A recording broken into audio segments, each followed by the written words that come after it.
गलती किसकी, प्यार में मिला धोखा।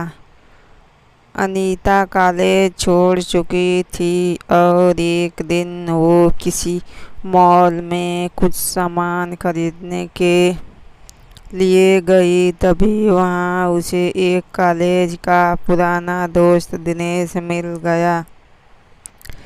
तो दिनेश अनीता से कहा, ओ हेलो अनीता, तुम कैसी हो? कॉलेज छोड़ने के बाद हम सभी दोस्तों को भूल ही गई।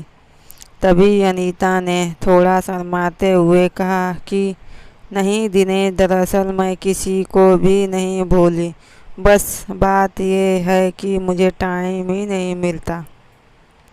तभी दिनेश ने अनीता को ऊपर से लेकर नीचे तक उसे घूर कर देखने लगा और अनीता को देखकर वो अपने मन में ये सोच रहा था कि वाह कितनी सुंदर है अनीता, इसका तो नंबर लेना ही पड़ेगा। वैसे अनीता शुरू से ही बहुत ही भोली लड़की थी और ये बात दिनेश जानता था। और दिनेश कॉलेज टाइम से ही बहुत ही फ्रैंक लड़का था, लेकिन ये बात अनीता को बिल्कुल नहीं मालूम थी। तभी दिनेश ने अनीता से कहा कि अनीता चलो एक कप कॉफ़ी पीते हैं। तो अनीता ने मना किया, लेकिन दिनेश ने कहा कि यार पता नहीं फिर हम कब मिलेंगे, चलो न यार। तब दिनेश उसका हाथ पकड़कर कॉफ़ी पिलाने ले गया और अनीता मना ही नहीं कर पाई। तभी दोनों ने कॉफ़ी पी ली। फिर अनीता जाने लगी, लेकिन दिनेश ने अनीता से बड़ी ही चालाकी से उसका नंबर भी मांग लिया और अनीता ने दिनेश को अपना नंबर न जाने दे दिया। तब अनीता ने कहा कि दिनेश अब मैं चलती हूँ, शायद मुझे बहुत देर हो गई है, घर पर सब मेरी राह देख रहे होंगे। तो दिनेश ने फिर से अनीता का हाथ पकड़कर कहा, अरे यार प्लीज़ अनीता रुको तो सही, इतने दिनों में हम मिले हैं, 5 मिनट रुक जाओ बस। अच्छा ये बताओ कि तुम्हारा अब कोई बॉयफ्रेंड है या नहीं, या अभी तक तुम यूं ही शर्माती रहती हो? तो अनीता ने दिनेश से कहा कि नहीं दिनेश, मेरा कोई भी बॉयफ्रेंड नहीं है। तभी दिनेश ने चांस मारते हुए उससे कहा, अरे अनीता तुम तो इतनी ज़्यादा खूबसूरत हो, फिर भी तुम्हें आज तक किसी ने भी प्रपोज क्यों नहीं किया? इस बात से अनीता थोड़ा उदास हो गई।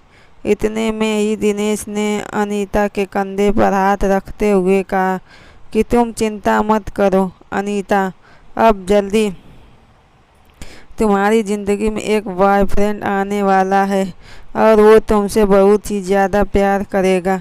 और दिनेश ने अनीता के हाथ पर हाथ रख दिया और जैसे अनीता के अंदर कोई करंट सा ही लगा हो, लेकिन शायद वो दिनेश की आंखों में उसका फ्रंटपना बिल्कुल भी नहीं देख पाई और वो दिनेश का हाथ अपने हाथ पर से भी नहीं हटा पाई। तभी दिनेश ने अनीता को उसके साथ एक सेल्फी लेने को कहा, लेकिन न जाने अनीता उसको मना क्यों नहीं कर पा रही थी।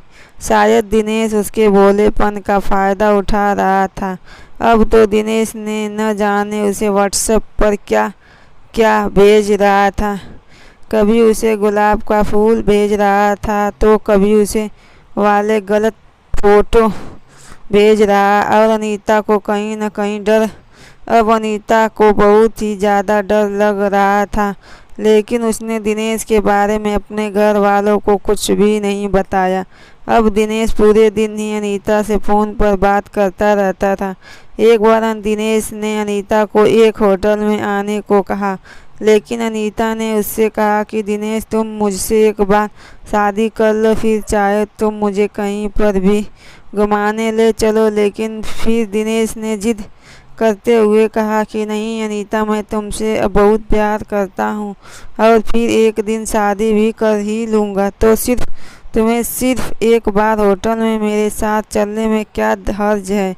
तब अनीता कहा कि दिनेश शादी से पहले ये सब करना गलत होगा। तभी दिनेश ने बड़ी ही चालाकी से उससे कहा कि चलो अनीता, मैं तुम्हारे साथ कुछ भी गलत नहीं करूँगा, लेकिन बस एक बार तुम मुझसे मिलने होटल में आ जाओ और 10 मिनट मुझसे बात करके चली जाना। अब अनीता उसकी बाकी बातों में आ गई और उसने होटल में आने के लिए दिनेश को हाँ कर दिया और उसने अपने घर वालों को भी कुछ भी नहीं बताया और वो दिनेश के पास उस होटल में पहुंच गई। और जैसे ही अनीता गई तो दिनेश ने उसे एक कोल्ड ड्रिंक में नशे की दवा मिलाकर पिला दी और अब धीरे धीरे उसे नशा होने लगा। तभी अचानक अनीता के सामने दिनेश का एक दोस्त भी आ गया और वो दोनों ही अनीता को देखकर मुस्कुरा रहे थे। अब अनीता सब समझ चुकी थी कि दिनेश ने उसके साथ धोखा किया और फिर दिनेश और उसके एक दोस्त ने मिलकर अनीता के मेरी बहनें बार बार ऐसी ही गलती क्यों करती हैं, मैं उन्हें सच्चा प्यार करने से नहीं रोक रहा हूँ, तो बस उनको उस दरिंदे के जाल में फंसने से रोकना चाहता हूँ जिन्होंने न जाने कितनी ही बार अनीता जैसी लड़कियों को अपना शिकार बनाकर उनका जीवन बिल्कुल ही बर्बाद कर दिया। इसलिए मेरी प्यारी बहनों, प्यार करो मगर सच्चा और हाँ, अगर कोई लड़का आपको शादी से पहले होटल में या किसी अनजान जगह मिलने को कहे तो समझ जाना कि आपकी इज्जत और आपका जीवन बहुत ही ज़्यादा खतरे में हो सकता है। और अगर आपको आपके बॉयफ्रेंड पर पूरा विश्वास भी हो तो प्लीज़ एक बार अपने घर वालों या किसी भी नज़दीकी सहेली से सलाह ज़रूर लें ताकि आपका जीवन हमेशा सुरक्षित रहे। धन्यवाद। Please subscribe my channel. Please subscribe my channel. Please subscribe my channel.